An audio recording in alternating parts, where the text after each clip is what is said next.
Introduce our third panel.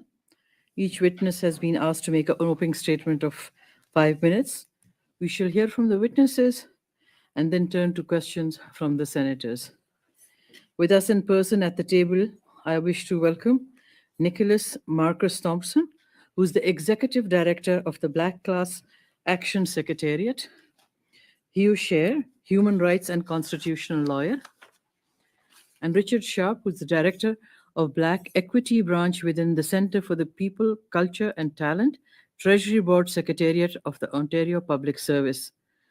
I now invite Mr. Thompson to make his presentation, to be followed by Mr. Scher and finally Mr. Sharp. Thank you very much. Thank you very much, Chair, for that introduction. I appear before you today in two capacities.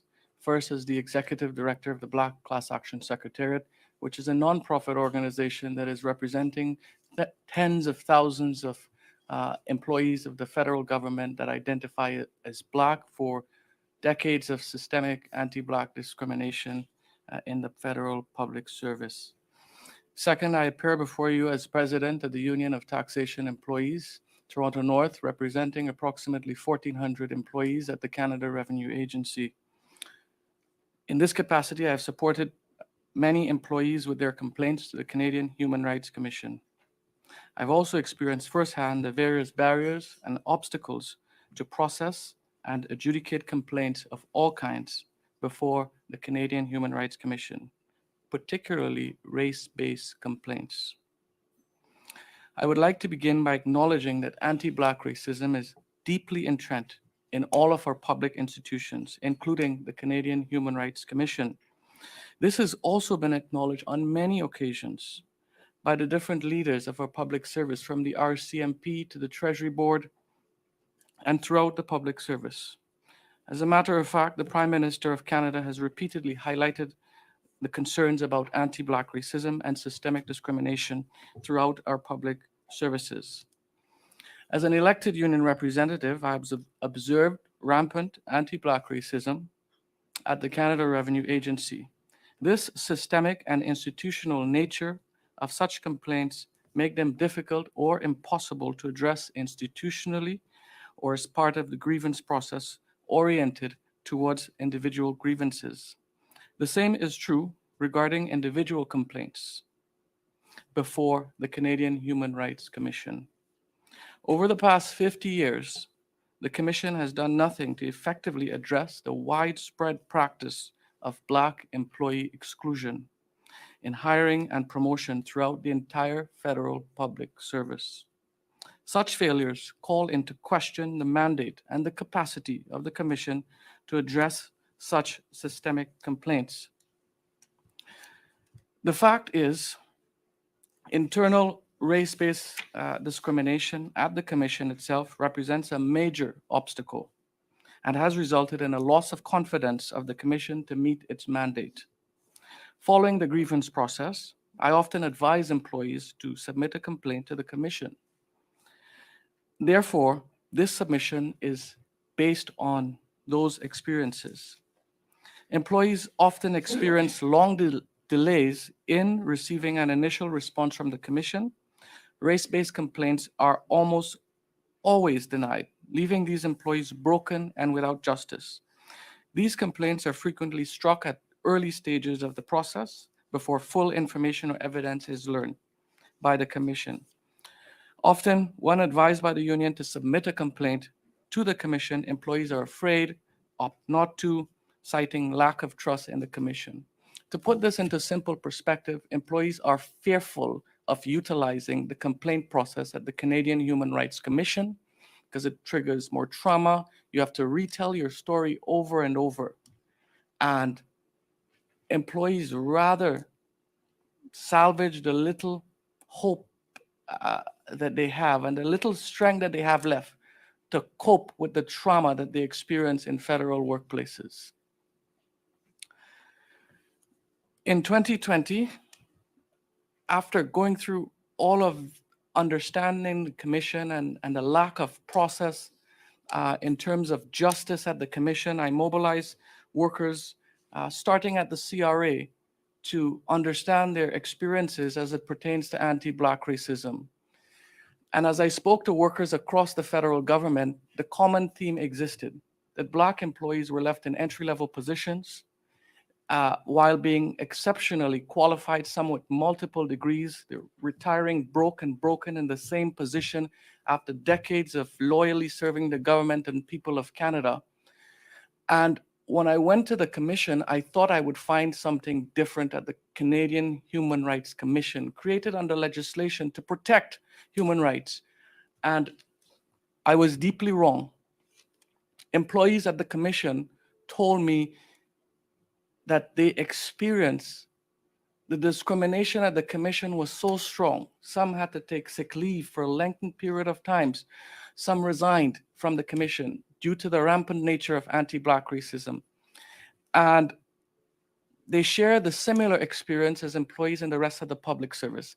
And that is, at the Commission, Black and racialized employees are in entry-level positions, doing all the screenings, and that white employees held all the management positions all the way up to the top. As a matter of fact, there has never been in the history of the commission a black commissioner, a black chief commissioner. And the commission was established in somewhere in 1977. So that in itself is appalling. But they tell me about this toxic culture at the commission, and that those experiences at the commission, what the employees experience, showed it. It gave me more perspective on the employees on the outside who were filing complaints to the commission. Because on the outside, here I am experiencing with workers their complaints being dismissed, them being afraid, and we're still encouraging them to try to use the commission, but their lack of trust in the commission. And then on the other side, the employees of the commission facing discrimination, and they're saying as well that when they make a decision on race-based complaints at the commission, and that complaint goes up to their usually white supervisor, how those complaints are disproportionately rejected. So the broad-based experience of anti-Black racism throughout the federal public service led us to file a historic class action against the entire federal public service. None of the mechanisms, the grievance process, the federal board, the Human Rights Commission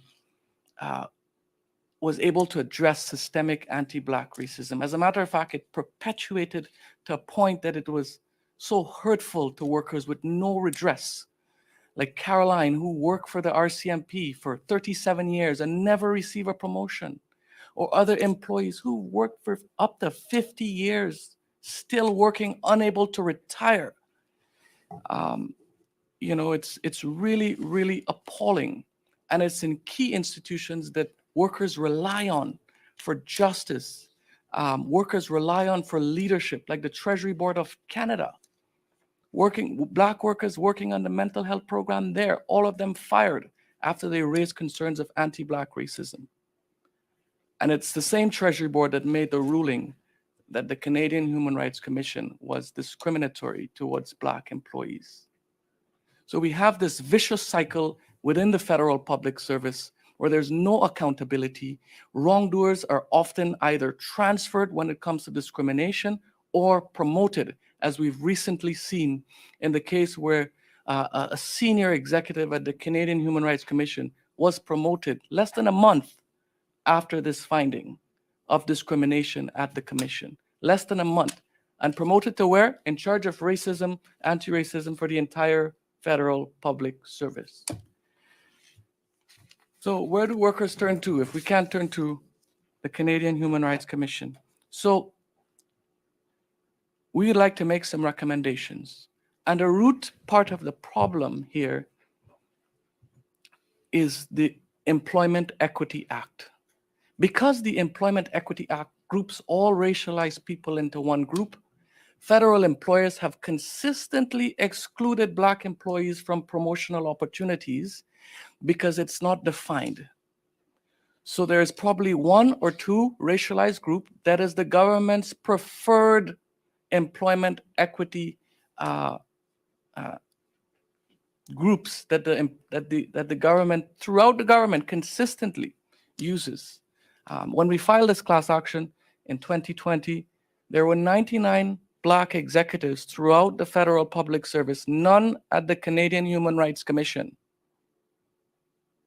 99 out of 6,200 executives across the federal government. And federal employers have consistently told me the problem is the Employment Equity Act. We cannot tailor staffing and competition for Black employees because the act does not allow us to.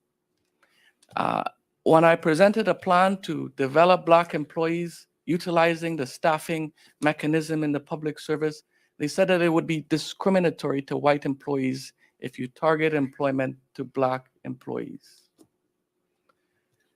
So we are proposing that the government amend the Employment Equity Act to create a designated group for Black employees apart from racialized employees. That's the only way we'd be able to address Black employee exclusion in the federal public service. This would prevent federal employers from hiding behind the visible minorities category and excluding Black employees intentionally. You'll hear from witnesses like Bernadette Becci, who has multiple degrees, and the sister is unable to move ahead at the commission. It is just appalling. It is hurtful. It is not the Canada that we're proud of, the multiculturalism and diversity. So we're seeking an amendment to the Employment Equity Act to designate Black people as a separate category. And that's when staffing issues at the commission, there would be a designated category. So when there's a gap for Black employees, the commission would have to hire qualified, competent, merit-based Black Canadians just by looking at the Black category. Secondly, we would recommend the creation of a direct access model for adjudication so that complaints can go directly to the tribunal.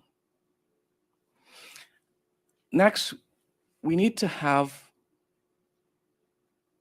accountability. We do not trust the commission to be accountable or the rest of the public service to be accountable on these matters of race. So we are calling for a Black Equity Commissioner to be able to investigate systemic anti-Black racism at the commission and throughout the federal public service, holding the public service accountable, and would have the ability to take the required steps to eliminate and to prevent this type of discrimination from Mr. continuing. Thompson, I'm sorry to interrupt, but I've let you speak for almost 10 minutes, and we have the other witnesses and the questions. Maybe senators, we could ask some of the questions, and but if you don't, complete your testimony, you can give us a written submission. I apologize, but we have a list of senators who want to ask questions. Thank you.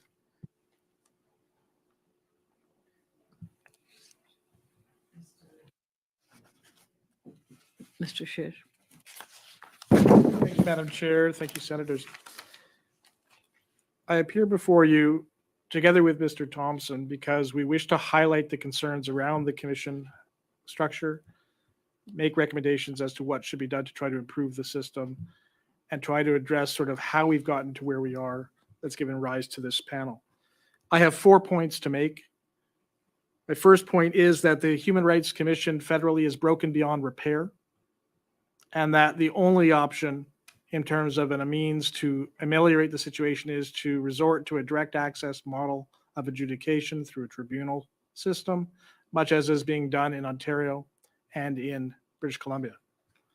Secondly, I would note that the findings of discrimination as against the Human Rights Commission within its staff internally undermine fundamentally the moral authority and the legal mandate of the Commission to meet the concerns of Canadians, including Black Canadians, regarding the ability to fairly and effectively adjudicate and address and process human rights complaints brought by this and other communities.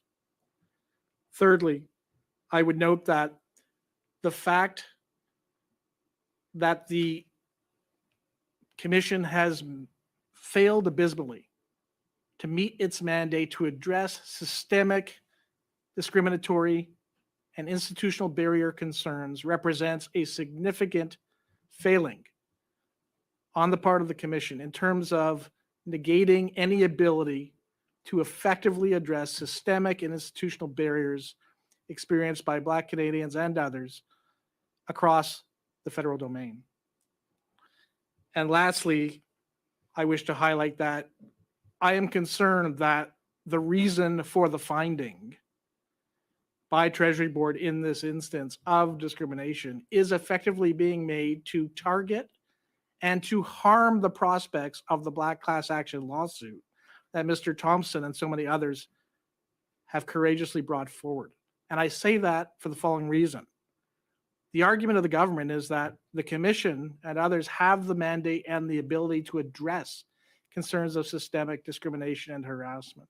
And by effectively finding through a grievance process that there's been discrimination, the government is seeking to rely upon that finding as a means to preclude the class action from proceeding through the court process.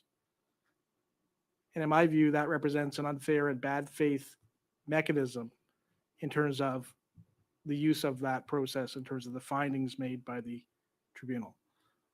I come to this panel with the following recommendations. Number one, resort to a direct access complaint-based model for human rights complaints as in BC and Ontario. The reservation of public resources to assist and provide legal representation for complainants before the tribunal in order to ensure that they can meaningfully and appropriately advance their complaints. Second, to ensure the employment equity amendments that my friend Mr. Thompson has recommended relative to the visible minority category of the Employment Equity Act, over which the Commission to this point maintains jurisdiction and oversight. The need for a specific and separate category for Black employees has never been clearer. And just as the urgency that's given rise to this panel is clear, so too is the need for change. But the problem is that this need for change has been in place and necessary for decades. Previous to this presentation, we heard about the recommendations of the Justice Laforêt expert panel review, which recommended a direct access model back in 2000. More recently, in 2020, former Human Rights Tribunal of Ontario Vice Chair Mark Hart prepared a several hundred-page report at the request of the Commission, which basically found that the Commission was failing in the meeting of its mandate in several key respects, including in terms of applying improper analysis as part of the processing of complaints, which effectively ended complaints before they began. The failure to apply the proper prima facie discrimination analysis in the context of the assessment process was extraordinarily detrimental. It meant that people were consistently reviewing over and over again their complaints, reliving their trauma, and getting nowhere further in the process. The Human Rights Commission has failed in terms of its ability to resolve complaints in a meaningful way, and so many of them get dismissed before they have the chance for adjudication, and those determinations are made before any full canvassing or assessment of evidence is permitted. Given those recommendations, I highlight again the urgency of now. I highlight again the need for these changes. And I highlight again the importance of ensuring that in implementing a direct access model, that a process of adjudication is maintained that does not encumber the same barriers of delay and of adjudication hurdles that the present system epitomizes. I urge that the moral authority of the Commission, which to this point has been significantly undermined, requires that the Commission's mandate be limited to a more focused role around the administration around systemic discrimination issues, education and training issues, and other public information sources. That would give the Commission a specific focus, and it would enable the Commission to be able to do something based on a level of knowledge, understanding, and expertise that it presently has neither the resources nor the time to do. And lastly, I would agree with my friend Mr. Thompson that there is a need for a Black Equity Commissioner or some means of oversight to ensure that the mechanisms being applied at the Commission or at the Tribunal are not effectively impeding and imposing additional barriers to equality and to meaningful adjudication of real disputes for Black Canadians. Subject to your questions, those are my submissions. Thank you, Madam Chair. Thank you very much, Mr. Sharp.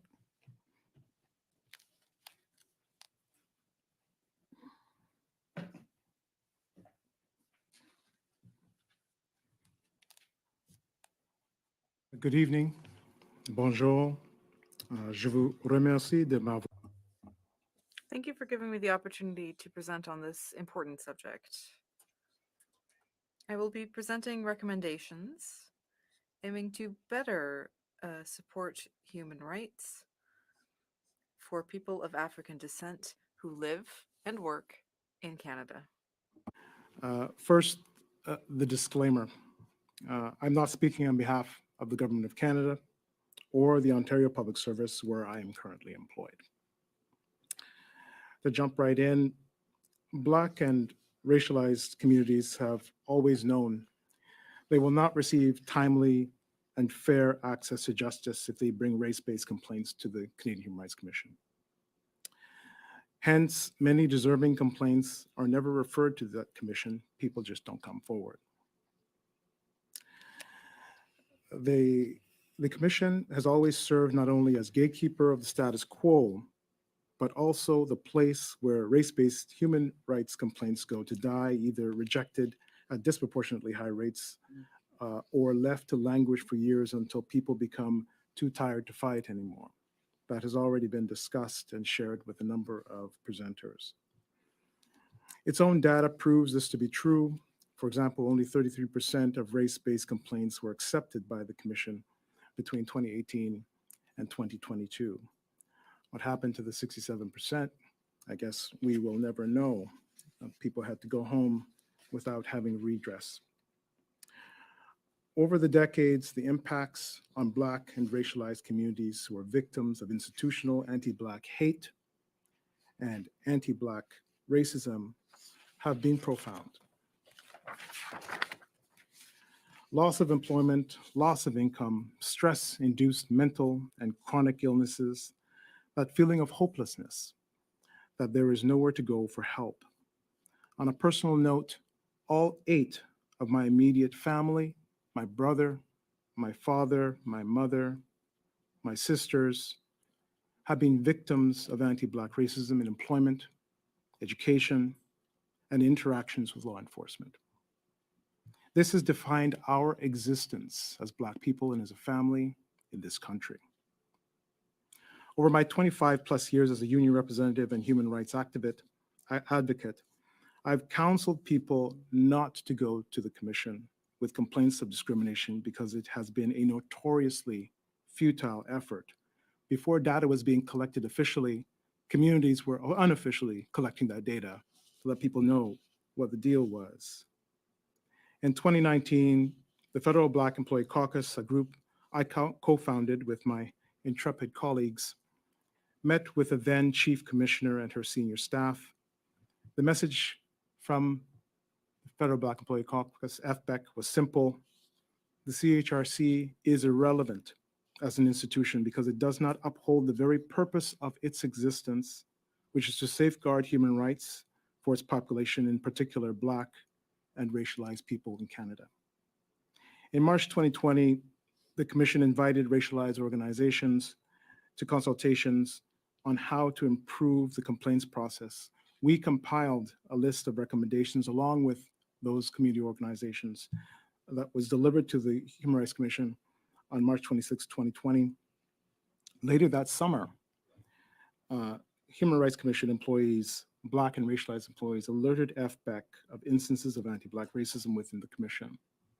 Like good public servants that we were, we went to the Commission leadership and we asked the leadership to take a look at this because those concerns were damaging and it was difficult for us to maintain a working relationship to try to address issues with respects to a little working group that we put together to look at disaggregated race-based data that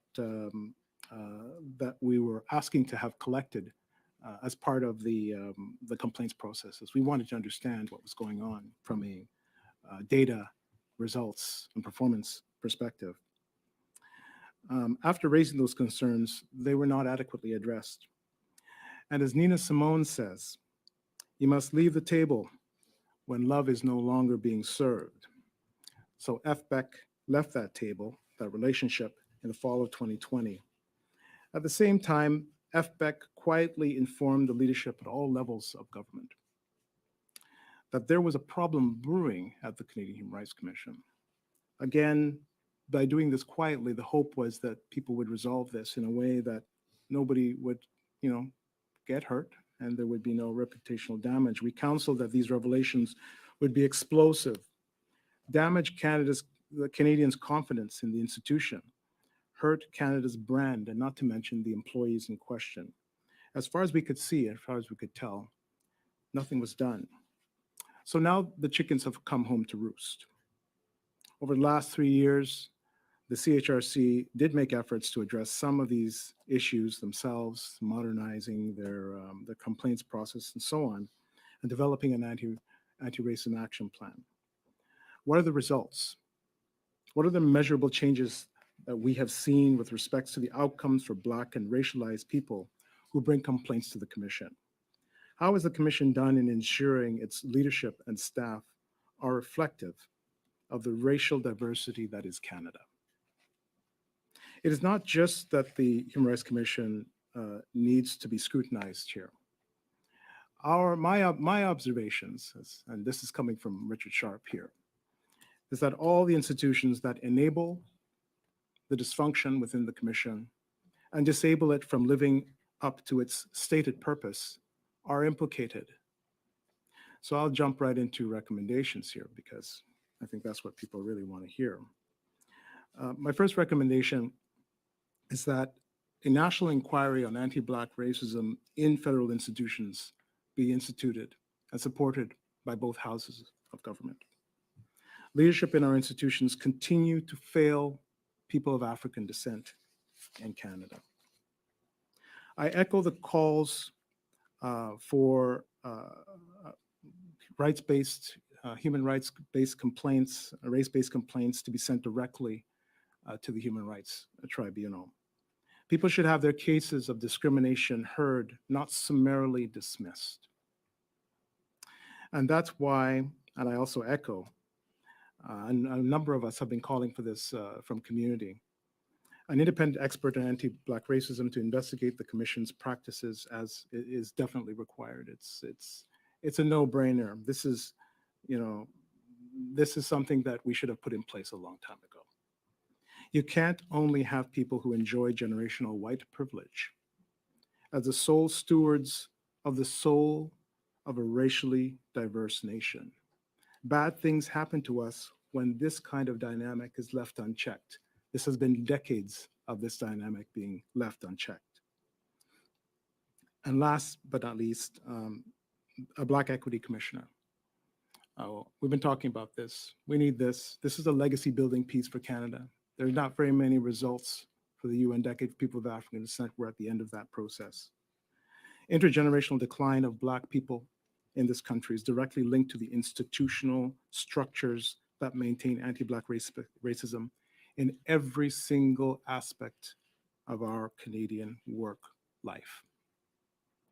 The UN has stated this, our own statistics, reports, studies, in all aspects of Canadian life have shown this to be true. And so to close, this is not an if anti-Black racism exists within our institutions, including the Commission. It is how bad is this cancer? How bad is this illness? And can we do what's necessary to heal it?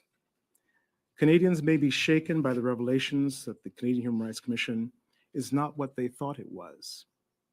But now that we have the data, we have the evidence, and we have the verdict. The challenge for us now as a society, as institutions, is whether we have the level of ambition to achieve results for Canadians, even for those who are Black. Mr. Sharp, I'm sorry to interrupt, but we have senators who have questions, if you can.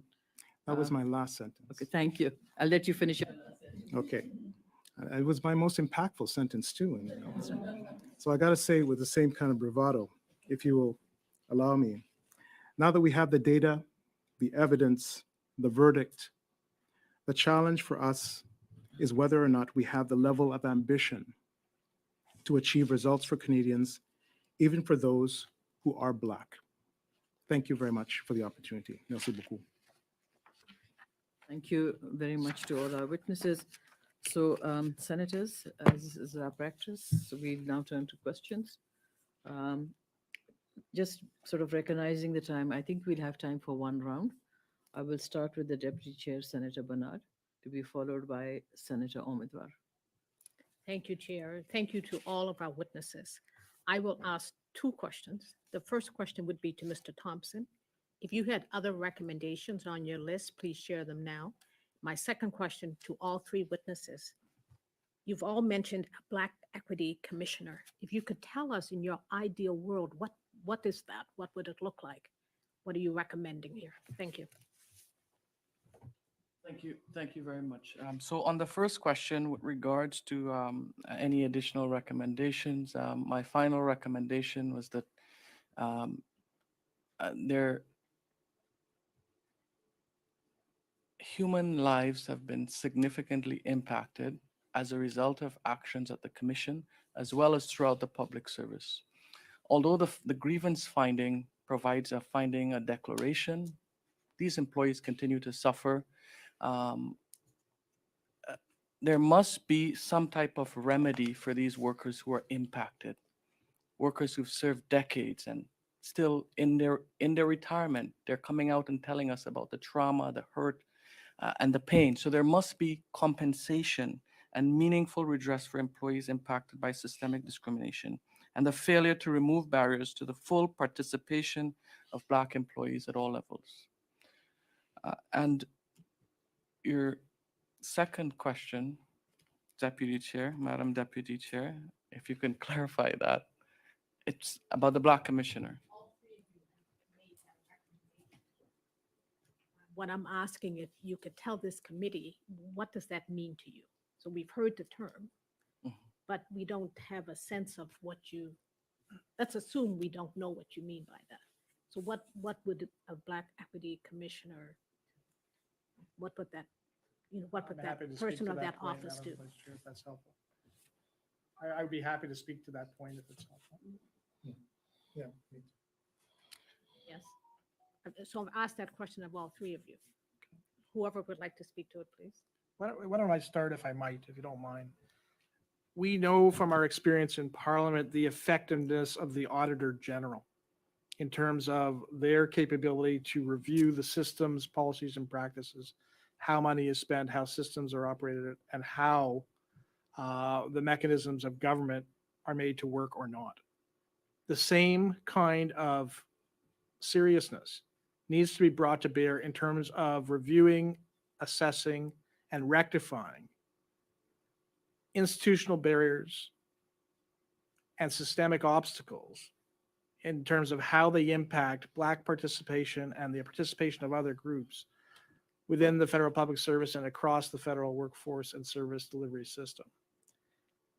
In my respectful view, the appropriate way to do that is to have a specialized expert, knowledgeable about anti-Black racism, but with similar powers and authority as the commission is deemed to have relative to employment equity review, but has the ability to go in across the federal public service and to review systems, policies, and practices with a diversity, inclusion, and equity lens, with a anti-Black racism lens, in order to assess to what extent the mandates and the objectives stated by the government in each of its various departments are in fact giving rise to measurable results.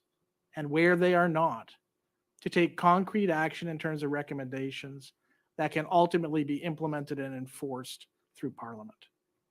That's my view of the Black Equity Commissioner. It would enable the ability to enforce Canada's international obligations through the concrete review and assessment of domestic policies and practices in a way to identify the barriers, identify what solutions have been implemented or not, and make concrete recommendations, just as the Auditor General does, as to how these barriers of institutional racism and systemic problems can be removed and rectified. Thank you. In addition to that, there's a significant distrust in the public service, particularly amongst Black employees in terms of any type of investigation or systemic barriers that they face. And a big part of the challenge and why we're unable to address anti-Black racism is that the same leadership, the same public service that has carried out acts of discrimination that have harmed employees is the same public service leadership that the government has called on to address the issue. So that's why we'll see things like the clerk's call to action never being implemented to sponsor, promote, and support Black employees to leadership position, because the Public Service of Canada does not believe that there is a problem of anti-Black racism. All of their measures are performative by nature.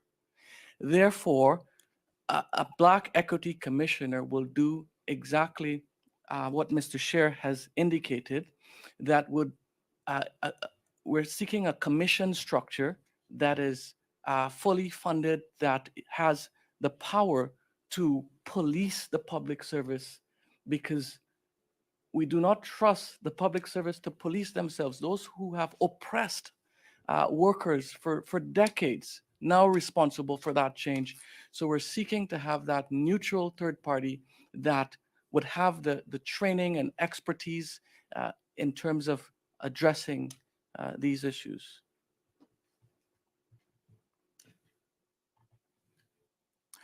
I agree with both Mr. Scher and Mr. Thompson on their recommendations. I would also add that I think the question that you may be asking, Senator, is that people have a lot of different ideas of what a Black Equity Commissioner would look like.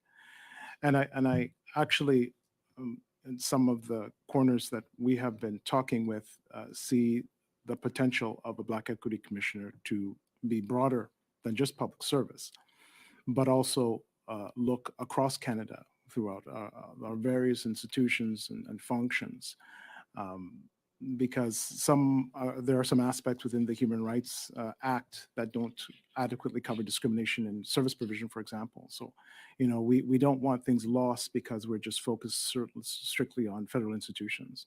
I think people know that anti-Blackness, if it is so baked into every fabric of our country, foundational to our country, that we need something institutional to be able to try to check that over the next couple of decades. And something that's not performative.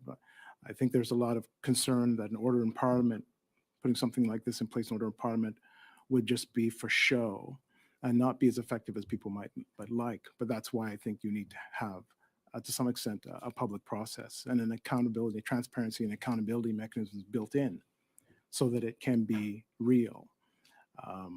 But we're to some extent we're blue skying here because we're asking for something to be put in place that's never been conceived, never been thought of before. Canadians are just seem to be coming to terms that anti-Black racism exists, and it takes this particular issue with the Canadian Human Rights Commission to shake people, sort of our government version of a Floyd effect moment, into thinking about what we can do outside the box and at an institutional level, so that it's not performative, not a program, not an activity, but an institution to deal with this stuff with the intention of doing it for the long term. Thank you. Senator Umedwar, to be followed by Senator Annett. Thank you, Chair. I must express my dismay at what I have heard. It is unfortunate, and your evidence is compelling, and thank you for being here with us. I'd like to zero in on the direct access model. You have all talked about it. In 1992, I think 1992, as co-chair of the Ontario Human Rights Code Review Task Force, which I co-chaired with Mary Cornish, we made the exact same recommendation, 1992, that direct access model is the way to serve the public. And we made a recommendation that, in fact, direct access model should not take away from studies and on systemic issues and reviews. BC has a direct access model. Ontario now has a direct access model. Are you seeing in what they are doing, are you seeing evidence of real improvement, or is this again, as what Mr. Sharp has called, performance versus substance? Can I start with that? All right. What I would say is that there is some difference. And the reason for that difference is it enables a direct ability to apply to and to potentially adjudicate a complaint, which is not something that can happen under the present system because there's no direct carriage of the matter by the individual complainant. In other words, the commissioner is the one that has carriage of it, and the commissioner will either carry it or often will simply drop the ball. And do you have any evidence from BC and Ontario, for instance, although Ontario is new at this, that in fact Black complainants in the Ontario system or the BC system are getting heard in a more accessible manner? What I would say is twofold. Number one is that in part, yes, Mhm. there is and has been a number of cases at the Human Rights Tribunal in Ontario that have addressed systemic and other issues of concern around anti-Black racism. But what I would also say is that what also happens, and a concern we have, is that the tribunal itself builds in its own gatekeeping functions and will enable complaints either to be automatically dismissed if they aren't believed to meet certain basic requirements, or alternatively will be subject to summary dismissal application processes on almost a routine basis. And that is problematic, and it's happening more and more often, but frankly, it's largely happening as a resource management issue. Because right now, I can tell you the commission, especially post-COVID, is basically implementing this almost de facto as of course for almost all complaints because it's so bogged down and backlogged. Right now, it takes 8 months to really issue a complaint with the Ontario Tribunal. And that is my concern, that a recommendation about the direct access model without the words adequately resourced is going to get us into, other challenges and issues. So I wonder if you would agree that if and when a direct access model is implemented, it should be adequately resourced by the federal public. Absent that, it would be completely ineffective. All right, I agree with thank you. Mr. Sharp, I have a question for you. You talked about the experience of racism, anti-Black racism in the federal public service. In your experience, your own or that of your network, do they experience it? Is it overt or covert racism? Because governments have become sophisticated in using language and protocols and processes that you can hardly see, at the end of the road, but it's there. How have your members experienced it? So in the federal public service, the Black exclusion and denial of opportunities, the racism is very subtle, but it's entrenched in what appears to be normalized and generic processes.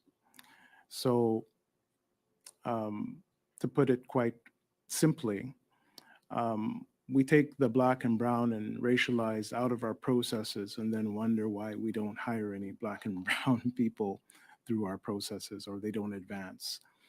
We set standards of hirings that oftentimes have the archetype of someone who's comes from a certain socioeconomic background, oftentimes racialized background, being white, blonde, and blue-eyed.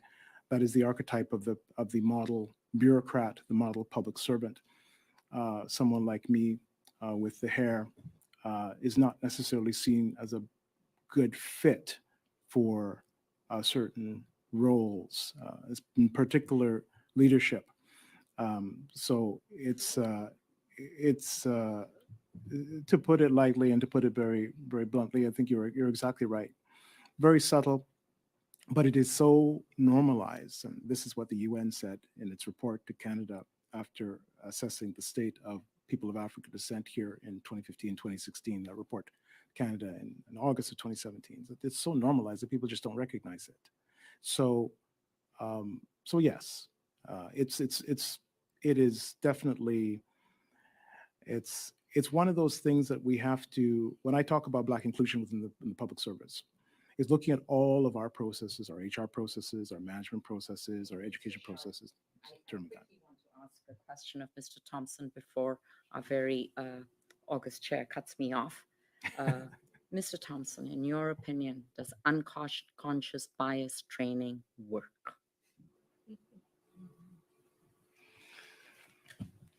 Thank you for giving me the hardest question, Senator. Um, No. the challenge is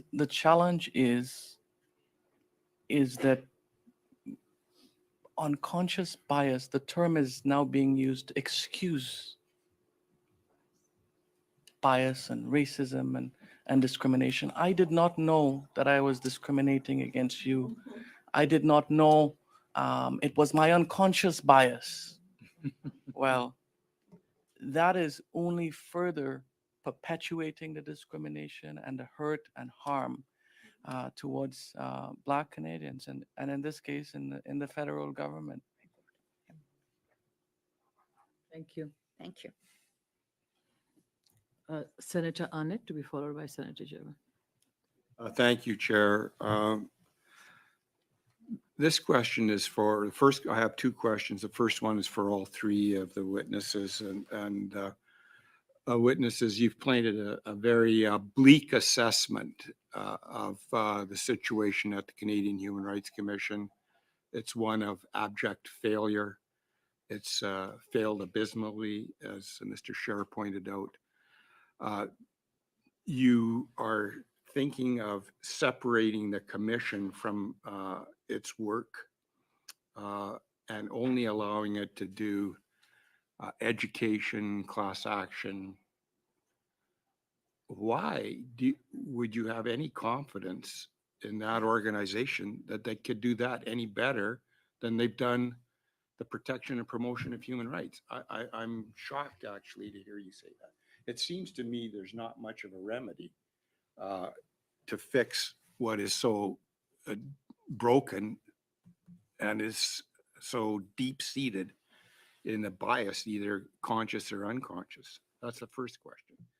The second question, I want to build on what Mr. Scher said, and I just want to make sure I got this right. Mr. Scher, you're saying you could use the Auditor General as a model. So the Auditor General is an independent officer of Parliament. The salient feature of that is that the Auditor General reports to the Senate and the House of Commons, the two houses of Parliament, the legislative branch of government, not the executive branch of government, which I think is an important thing. So I like the model that you're putting forward. You see this as being a place where there's an education function, perhaps a mediation function, certainly an investigative function, a compliance function, an accountability function, and a large public education function, as I understand it. And I believe you're on the right track here. And that the fundamental notion is that if something isn't measured, it isn't going to happen. So that kind of robust accountability embodied in a commissioner, an equity, Black equity commissioner, to do this work with significant funding and a robust mandate. I like all three witnesses to answer that question. Is that what you're proposing? It is, sir. It is. And I think you're right on in terms of what you're encapsulating as my recommendation. I think it's important that the commissioner report directly to Parliament. I also think it's important, and there will be, I think, a level of reporting to the executive in that context. There's also, as you've indicated, a educational and an accountability mechanism and measure to that, both in the media, in the public Parliament forum, and elsewhere, as well as through the report to Parliament. So I think those elements are helpful. And I know certainly we've had effective Auditor General reports that have truly measured accountability and affected change. And it's, to my view, the only mechanism I can see of the existing mechanisms that may be able to root out the harms and to try to provide the level of accountability required, number one. In answer to your second question, I would say that what I think we're suggesting on the second recommendation, I agree with you. As I said at the outset, the Human Rights Commission in its present form is broken beyond repair. That was my first line. It's not a line, it's a reality. Number one. Number two, what they did in Ontario was that they effectively changed the mandate of the commission, and they took out, it was different people doing different functions, right? So it's a different entity now. And its entity is really more about education and information and occasionally intervening to assist complainants. But they are not an actual driving force. And to the extent that there could be a focused mandate and a focused budget with focused specialized personnel, for example, to take on systemic discrimination complaints, some things that frankly are beyond the scope and capability of most individuals and frankly many organizations, just the cost alone. That would be one thing, but I agree, it's by no means guaranteed that unless there's substantial modification to the institutional structure, personnel, and mandate of such a commission, I agree with you, it would be ineffective and unable to meet the mandate that I'm suggesting. So I agree with that. It would require a fundamental revamping of the commission and nothing like what we have in the present form. Thank you, and I'd like the other witnesses to comment on as well. I don't have any further additional comments than what Mr. Scheer has shared on that point. Yeah, the only thing that I would really say is that, yeah, it's been a failure, but it's been mostly a failure, partly of function, but also it's the people. Mhm. If you have people who make up a demographic that lead this thing, that have staff all these positions and handle complaints, that have no understanding of the racial diversity, the Black and racialized diversity of this country and the experiences, then you're going to have failure when it comes to meeting those people's needs. A change like this would precipitate, I would think, that whole notion of ensuring that there is transparency and accountability that can now be built in, that is reflective of the Canadian mosaic. That can't be done now because it's all the same people. They don't see anything wrong with the commission. They're just trying to tweak it. So really, that's really what it is. It's really about a fundamental revamp of make sure that you have the right people in, people who understand anti-oppression, anti-racism, and have that lived experience.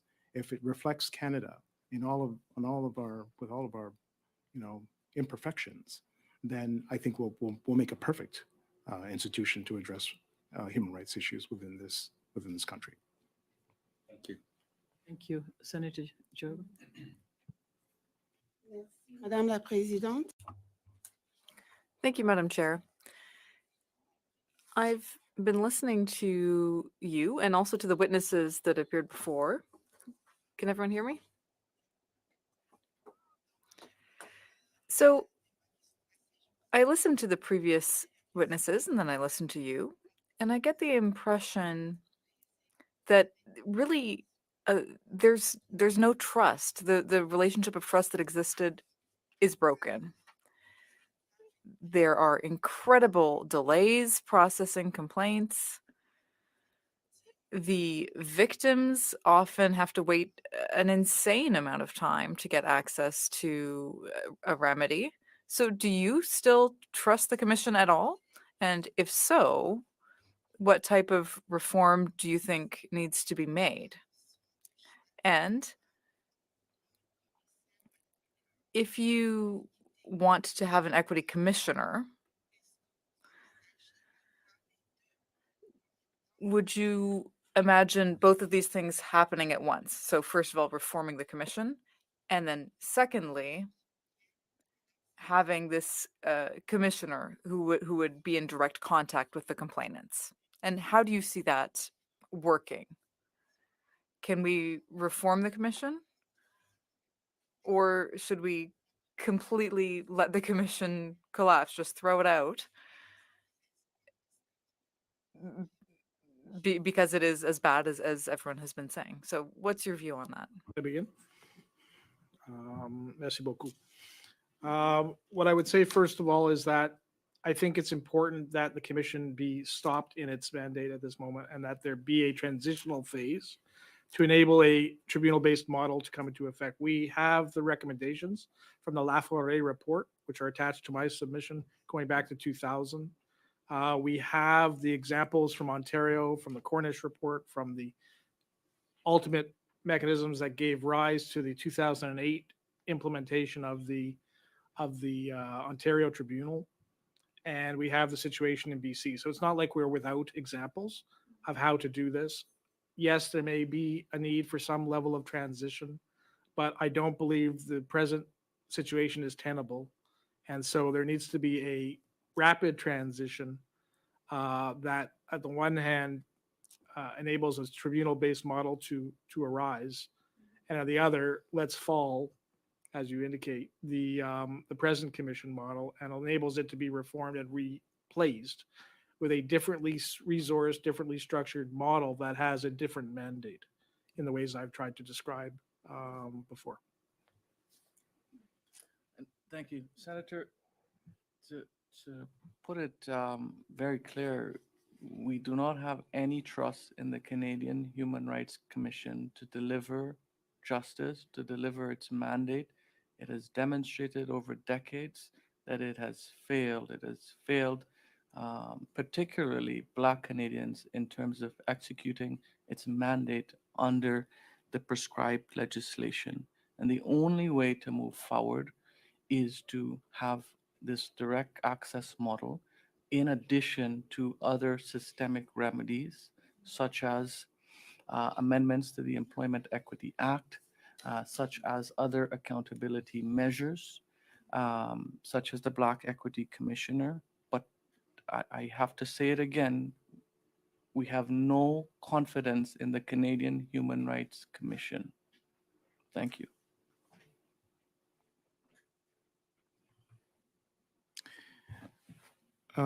Yes, and I agree with the comments of my fellow panelists, but again, I have to go back to my comments. I don't think that this is just a failings of the Canadian Human Rights Commission. This is an institutional failure across institutions that enable the Canadian Human Rights Commission to continue to do what it's been doing and not serving Canadians, Black and racialized communities for decades. Canadians have been calling out to leaders and bureaucrats for decades. And so the fact that this has been allowed to continue speaks to the need for a review or some kind of study or a national inquiry that allows us to look at how anti-Black racism manifests and is perpetuated across institutions.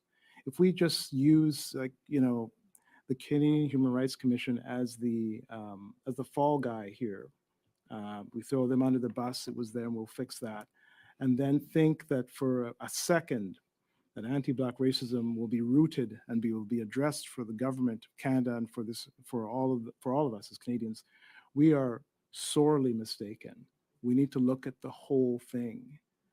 And if you follow the paper trail, which I tried to make sure there wasn't a paper trail actually in my dealings with government over my time, but if you follow the leaders, you will find that everyone knew about what was happening and that the failures were deep and institutional. So you need to have a comprehensive response in how you deal with this, or you're just going to have something similar like this happen in another department.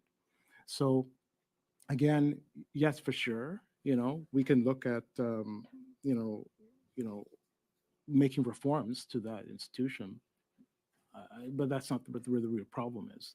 The problem is how we think about Black people in this country and how we're not being ambitious in addressing the generational slide that we're seeing in all of these different disciplines. That's another Senate hearing, I think, senators. That's another Senate hearing about how Black people are faring in this country worse and worse after generation. So that's not just the commission's fault. That's on us and my kids and my child who's here. Her future is in jeopardy here in this country, and I have to think long and hard about that. So I think a conversation needs to be broader. We need to be more ambitious about this fix, not just being about the commission, but all of our institutions that touch the lives of Black people. Can I make one comment about that, if I could? Canada arguably has one of the best models of human rights deliberation and adjudication on paper in the world. So does Russia. So does China. So do other regimes from years past. But the reality is they have not and they do not work to to resolve the problems of institutional racism, of systemic barriers, and of enabling a system to redress the real wrongs experienced by communities. And it's not enough simply to have policies and objectives without measurable results. And what we see, we have measurable results, and they are an abysmal failure. Thank you. Uh, Is it okay? No, Finish? sorry.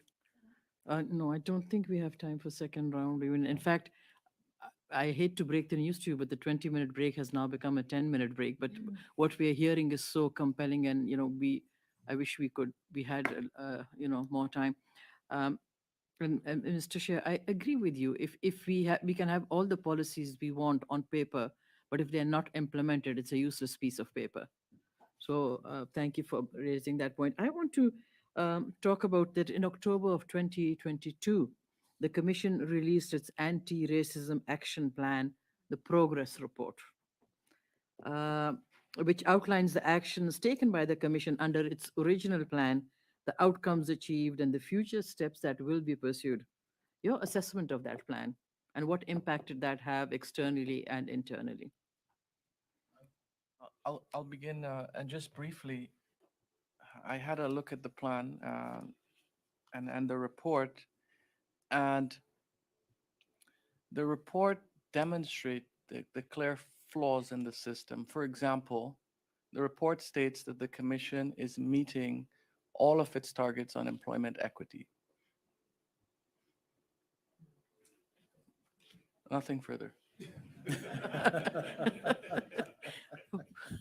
Yes, Mr. Sharp, Mr. Shea, would you like to? I think it's another example of having clearly stated objectives and a paper trail that reflects those objectives, but the results are not meaningfully being measured, and the falling through the cracks is not effectively addressed. It's effectively whitewashing the reality of the experience, both for Black Canadians at the Commission and for others. It's not limited to Black Canadians. I mean, can I just give you one quick example in terms of the problem? I represented this disabled woman at the Commission. The complaint was originally filed in 2000. She lost her job. This was against Canadian National for a failure to accommodate a person with a disability. Her job was lost in 2005. Okay, 5 years into the complaint investigation process. The first Human Rights Commission investigation report found against my client on every issue of fact and law. And the Commission dismissed the complaint. We judicially reviewed the matter. And about a year later, the federal court found that the Commission was justified. I appealed that to a 3-member panel of the Federal Court of Appeal, and 2 years later, the 3-member panel of the Federal Court of Appeal reviewed what we had said about the lack of thoroughness, the lack of comprehensiveness, the failure to address all the 15 things we said that the investigation missed, and ordered that the matter be referred back for a new investigation by a new investigator. And then subsequently, that investigation was then carried out. It found in favor of my client on every issue of fact and law, and recommended that the matter be referred to tribunal. Thereafter, the employer sought to judicially review the process, saying that, well, too much time has passed now. We can't possibly get a fair hearing. And since that time, there was a hearing process that took place after the Federal Court of Appeal that took a while before, another a year before it started. It went on over a period of 2 to 3 years, broken up in days of hearing here and there. Closing arguments were in October of 2019. We're still now in April 2023. We've yet to receive a decision. The main defense on the claim was prejudice due to delay from the outset. We are now 3 years after closing arguments. We have no decision. How can we even possibly meaningfully review a negative outcome 3 years after the fact of closing arguments, and now 15 to 20 years after the time of the original subject matter of the complaint? The system is broken beyond repair, with all due respect. Mr. Sharp, would you? Just very quickly, I spent a greater part of my career in the public service working on developing performance measurement frameworks for one of the largest departments in the federal public service. Um, we can develop lots of frameworks and action plans that don't do diddly. We need to be able to make sure that when we are developing these frameworks, we have particular outcomes in mind, and then when we're achieving those outcomes, we use those frameworks to measure how well we're doing against them. After 3 years of developing a framework, what are the outcomes for Black and racialized Canadians? What are the intended outcomes? How is that going to be achieved? So I say that because some of our institutions like to develop frameworks and action plans, but not necessarily achieve results for Canadians. I like the results piece better, and then you work backwards and make the framework. I guess that's what I'm doing in my day job right now. So it's much more satisfying when we actually achieve results for people. I don't know how many of you can see Senator Omidwar is literally begging me. So how can I refuse? So I have a Very big- quickly, very big briefly. question. You have asked for to halt and revoke the mandate of the CIC, Canadian Human Rights Commission, and because you have no confidence. Do you believe other racialized groups are in allyship with you on this recommendation? I would think that they are, but I think their experience is fundamentally different than the unique experience of Black Canadians, having regard to the history and the broad-based experience of Black Canadians in terms of anti-Black racism historically and throughout modern institutions. I think it's a different experience. So I think it's a bit of complete. It's similar to the argument with regard to the Employment Equity Act regarding visible minority categories, or the visible minority category, excuse me. So there are certain ethnic groups within that group who have fared better. We Right? know that, and some don't. And again, when you aggregate them all together, right, you get a misleading picture. And that's what the government has historically done. They aggregate them all together so as to suggest that the results are better than they actually are. If you look more deeply into the results, for example, with regard to promotion, there was a 2019 promotion rate study done across the federal public service over a period of 27 years. And in the 10-year period for which data was produced relative to that study, relative to subgroup Black Canadians, it demonstrated it's a minus 4.8 promotion rate differential as between Black Canadians in the public service and others. So there's clearly a demarcated difference. So yet nevertheless, the government in its study suggests that there's nothing to see here, but they don't reference any of the subgroup data because they say, well, that's not the mandate of the act. With all due respect, that fundamentally negates the reality of employment equity, which is to identify and remove barriers to the full participation of all those who are addressed within the act. And the need is spoken to there for a specific target relative to Black Canadians because of their experience and history, and the need to ensure measurable results that are favorable and positive, as opposed to just simply being washed under. Thank you, Mr. Chair. Yeah. Mr. Shah, really quickly, because I have my other colleague who's begging me. So senators, what's going to happen? What was a 20-minute break that became a 10-minute break will now be a 3-minute break. But I'll let Senator Gerber ask a question. I have a lot of respect for this tough chair. The words of former colleague Martin Nicholas is ringing through my ears. We have something in Canada called substantive equality. So with substantive equality, you can break down and you can hear the voices and look at the data for subgroups of the employment equity group, which are Black people. So with all due respect to all the other groups, based on the data, based on the lived experience, regardless of what other groups are saying, for the Black communities in this country, that system, the system of the commission, does not work. And I don't think was ever intended to work for us. So yeah, demolishing and rebuilding, absolutely necessary if we're going to have confidence built back into those systems from these communities. Thank you, Senator. Really quickly and briefly. Oui, très rapidement, vous êtes Yes, very briefly. You're a lawyer, a public servant. Now, there are forms for voluntary disclosure that exist in some of these contexts where you can declare your race, your ethnic group, your gender. A lot of people are against that type of declaration. What is your point of view when it comes to recruitment, promotion, that sort of thing. Is this useful or is it discriminatory? I would say that I don't believe that it's discriminatory. I think it's important and essential in order to identify the nature of the group and the experience of the particular group, whether it's, Black individuals, South Asian individuals, disabled individuals. If we don't have an identification of the group, it's hard as a group to monitor and to measure results tangibly. It also enables a policy making function, which is to ensure that measures can be put in place to address specific needs, identify specific barriers, and try to resolve and eliminate barriers as part of a barrier removal process. So I think it's essential. I don't know how else to do it. So for those reasons, I don't know that there's any other alternative. It is absolutely necessary, the collection of data. The challenge is that in the past, it has been used in a discriminatory manner. So there is a lack of trust in terms of the collection and how disaggregated data is used, but it is absolutely necessary if we are to understand where each group is, which group needs some help, which group needs more help.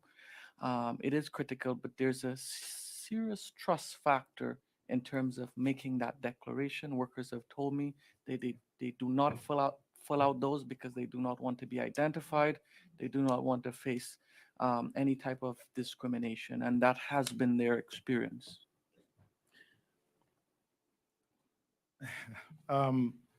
Yeah, this has been a bee in my bonnet for a very long time. Yes, we need to collect the socio-demographic data, the employment equity data, but the whole self-ID concept is completely flawed. It makes people feel like they're doing something wrong. It makes people feel like they're exposing themselves.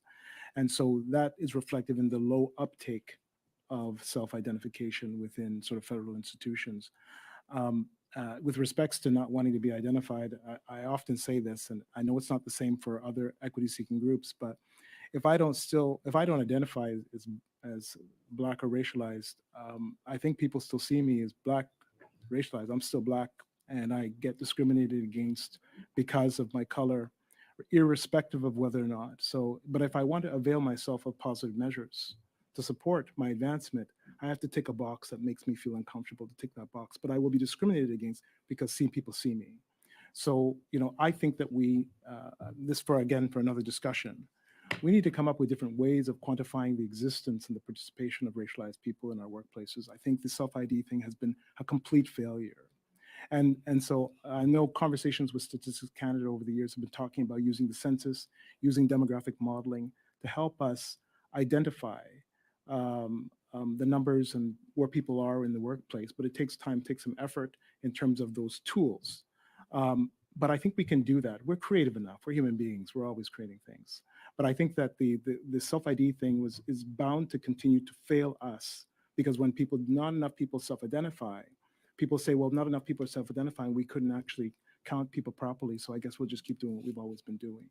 So it's very much an instance of us having to create something different and being creative and using the technologies that we have at our disposal to revamp, like we're doing with the commission, like I think we are going to revamp the commission, that we revamp this notion of self-ID so that it's something that is more of a data collection methodology that allows us to quantify people's participation in the workplace without having to force them to make them feel that I'm identifying and making myself vulnerable by ticking that box. Can I make one more comment, which I think is important? It's not just about the self-ID, but I'm reminded of the Ontario employment equity experience. And when we had, for example, targeted hiring targets for particular ethnic groups, and when we had, for example, the need to identify in that regard, and the perception that somehow members of these groups who were subject to these hiring targets were being given a benefit over others. In other words, Black people were being able to take positions that would otherwise be available for others, including whites, and whites were effectively being barred from the door. These are serious perception concerns, there's serious substantive concerns that need to be addressed. And I think they go along with the notion of self-identification in terms of how employment equity and substantive equality are understood and how they're applied in Canada as something more than notional or something more than a policy on paper. So I hope that's of some help as well.